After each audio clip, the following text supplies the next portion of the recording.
So in this video, we are going to be adding groups into this.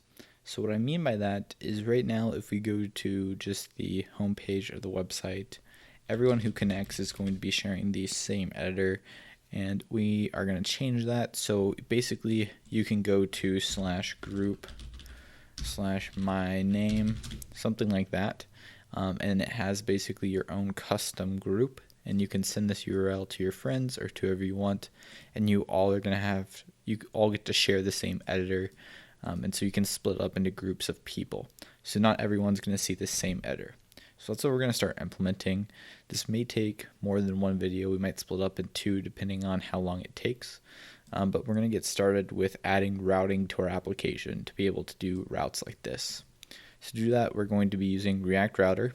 I thought it'd be good to just note that another popular router that has sprung up recently is called Reach Router. I was thinking about trying it out for this video, but it looks like that is merging into React Router at some point.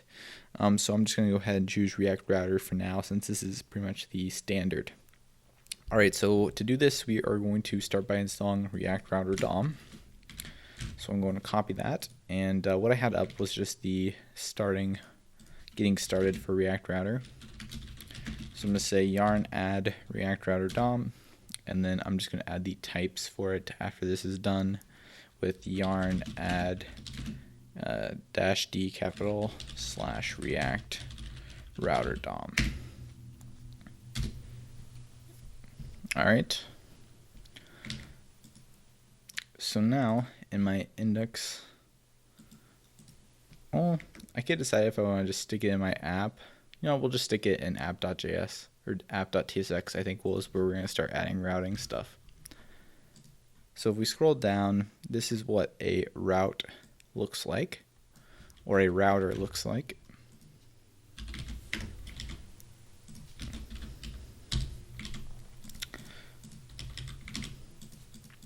So here we have router on the outside, and we're going to call it browser router. And that's coming from React Router DOM. Then they have this header here. We don't really need a header. And they have routes, and these point to components. So here I'm going to create a new component, which I'm calling a group editor.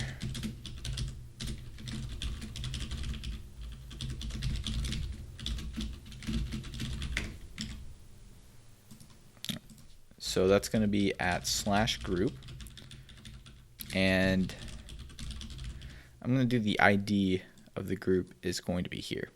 So this is a special thing in React Router. So this will capture a variable, which means if I go to /group/myname, it will go there. Or if I say myname2, it'll also go to this same route, and it's going to store it in a variable called ID. So I'm going to say group here, and we'll see how that works momentarily. And then on the home page here, we're just going to return a redirect, and here we're going to redirect to /group/ and then we're just going to give them a random ID. In this case, I'm just going to use the current time as the ID, but you could use whatever you want. So we're going to say date.now, and this should be 2 for redirect. And the reason why I'm doing this is I'm basically forcing everyone into a group. So if you go to the home page of our site, we're basically just putting you into a random group. So let's see this in action. So let's go here. So if we go to the home page, you'll notice we are in a group, and then we can see the group ID there. Again, I'm choosing the date, but feel free to do fun names or whatever you want. And here for the group editor, I want to be able to grab that ID. So how can I grab that ID? So the first part is I want to add the type definition for it. You can do this with router props. This is coming from React Router DOM. Is it not route? I think it's actually route props. Yeah, route props. There we go. And I'm gonna hit Command and click just to verify that this looks correct. So this has location, render. I think I want route component props. There we go, that's what I want. Okay, so this is actually what I want, and again, I can hit command and click or right click, go to definition or peak definition to view it, and now I can see this is the correct type definition that I was expecting. So perfect. And you'll notice it takes a generic. In our case, we're going to put brackets here, and then we're going to pass whatever we gave it as a name here. So I called mine ID. So ID, and then the value I expect is to be a string. So again, if you named this name, you could put the word name here. So those two match up.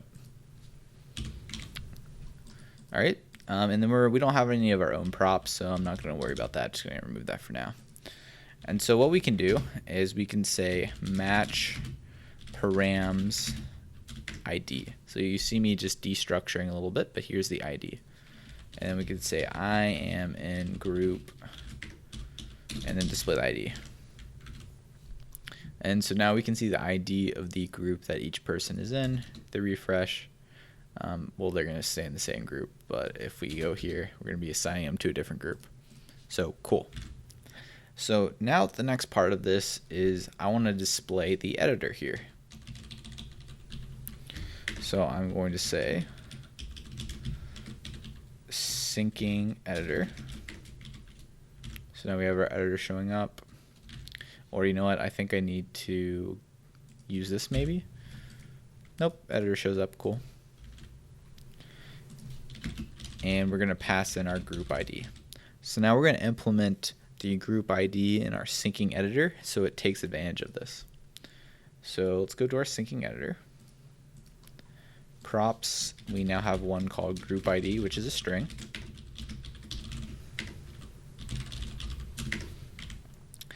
So the first thing that I want to do is here when I'm getting the initial value, I want to get the initial value for the group ID that I'm in. So in this case, we have this in, I kind of went over this yesterday. This was a solution that I did to get WebSockets to work. But I think what we actually want to do here is just to do a GET request. That'll be simplest instead of a WebSocket, at least to get the initial value. So what I'm going to change this to is a fetch operation, and I'm just going to say fetch HTTP / localhost, and we're going to localhost 4000 / groups, and we're going to pass in our group ID. And I need to do backticks here. So the idea is I want to get the initial value from this. So I'm going to get rid of this, but before I do, I want to copy this part here. So I'm going to say .then, and we're going to get the JSON response. And so this is going to be a value.json, and we can console log to make sure. And we'll pass the data in there. All right, so basically the only switch we've done to our syncing editor now is we pass in a group ID to the initial thing that we are fetching, and now we are doing a GET request to get the initial value instead of doing a socket connection. All right, so now we need to change some stuff on our server just to get this functioning. So let's go to our index.js. So the first thing I'm going to add is app.get, and we're going to say slash, did I say group or groups? Groups, okay. Slash group ID, and again, I can just call this ID if I want to. So request, response, and here I'm going to just ignore the ID for now, and I'm just going to say response.send, and I'm going to send the value. All right, and I can prefix this with an underscore. This annotation usually means that the variable is not being used currently. So I'm just going to restart my server. And now I'm going to refresh and refresh here. It looks like it's getting an initial value. I'm going to say hello and then refresh. and refresh here. All right, it looks like I have something wrong because we should be keeping that hello value. All right, so let's see. Oh, we have a CORS problem. That's always fun. So we're going to say add CORS to our server.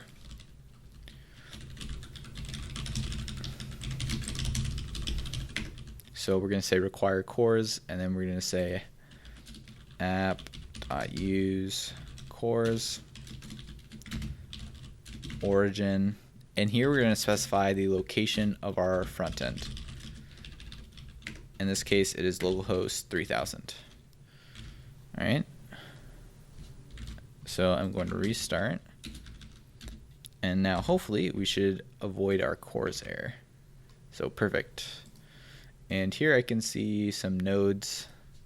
And if I say hello, refresh, it keeps the data. So perfect. So what I just changed there, we don't have any new functionality, but we have now set ourselves up to be able to grab this group ID easily. Okay, so let's go back to our syncing editor real quick. So basically the gist is we don't need this console log anymore because we know this is working. So the gist of what's going on now is I want to only grab the data for this group that I'm in. So here what I'm going to do, I'm actually going to go back to my server, I guess, is instead of sending back this value here, I want to send back the value for the group that I'm in. So I'm going to create a new variable here called group data, and I'm going to just store this in an object for now. So what I'm going to do is I'm going to say, and we can get access to this variable here by saying request.params, and then in this case it's going to be ID is the name of it. So I'm going to say if, and maybe I'm going to destructure this so we can use it more easily. So I'm going to say if ID in groups, in group data, then I'm going to say response.send group data back. So if we already have the data for your group, we're going to send it back. And the data is just the editor data. Otherwise, we are going to initialize the group. So we're going to say, so really we could actually simplify this even more, because we're going to say group data ID is equal to basically the initial editor state, which is what I'm going to call this thing. So I'm going to rename this. And we're going to get rid of this in a second. I was deciding whether I want to just rename this. We're going to delete this in a second, but for now I'm going to keep two of them so it doesn't crash.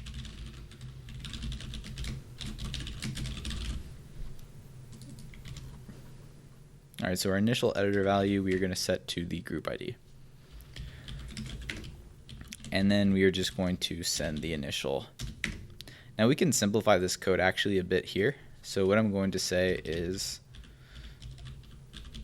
no matter what, we want to send the group ID, but what we want to do is at the beginning check if the ID is not, we want to initialize it. So there we go. So we check if the ID is in the group ID. If it's not, we initialize it. Otherwise, we send whatever in it. So either way, there's some data at the end of this. All right, so we'll restart our server and refresh.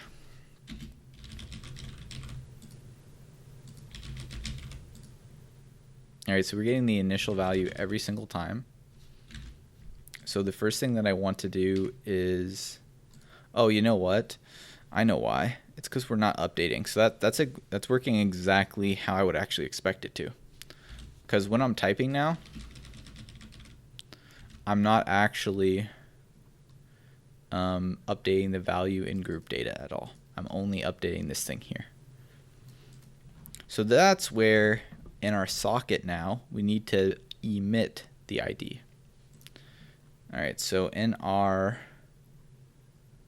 one right here, socket.emit new operations, I'm going to say group ID and pass that in.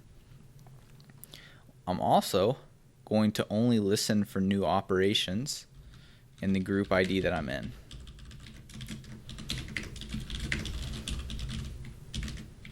So I'm listening for new remote operations with the group ID at the end here. And I'm going to just put this in a variable, say event name. Because I also want to put it down here to get rid of the socket at the end. All right, so then on our server side, we just need to take care, or I guess respond or use this group ID. So on new operations, which is what this is called, we are getting some data, and now we need to emit a new remote operations. But we also need to append the group ID on.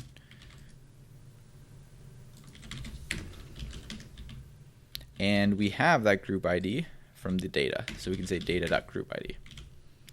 And so there we go. The other thing is, instead of value is equal to data.value, we're going to say group data, data.groupID. And so there we go. I think now we should be updating the value in the group data and not this thing here. So I think I can delete this now. And nope, we're using value here. Actually, we don't need this send value connection anymore. We're not using it, so I'm just going to delete it. So let's restart our node server. I'm going to refresh everything, and I'm going to say hello. Now, we didn't see anything change here, which is actually what we expect. Now, if I copy this and I paste it in here, we can see hello, and now we're in this group. We're in the same group with this person. And if I refresh here, cool, the functionality is the same, but now we have basically filtered it, so we're only getting events from the group that we're in. Now if I change this group, so now I'm in the cat group, you know, we're not going to get the event. But if I come over to cats, cool. So now we have kind of specified you into groups, and we're only just sending the sockets to those different groups. So that's pretty cool. So there you go. That is how we can group people into different sections, and now you can send editors to your friends, and your friends can now edit on the same editor as you, and this data is going to be encapsulated in that group. Other groups aren't going to see those changes and whatnot.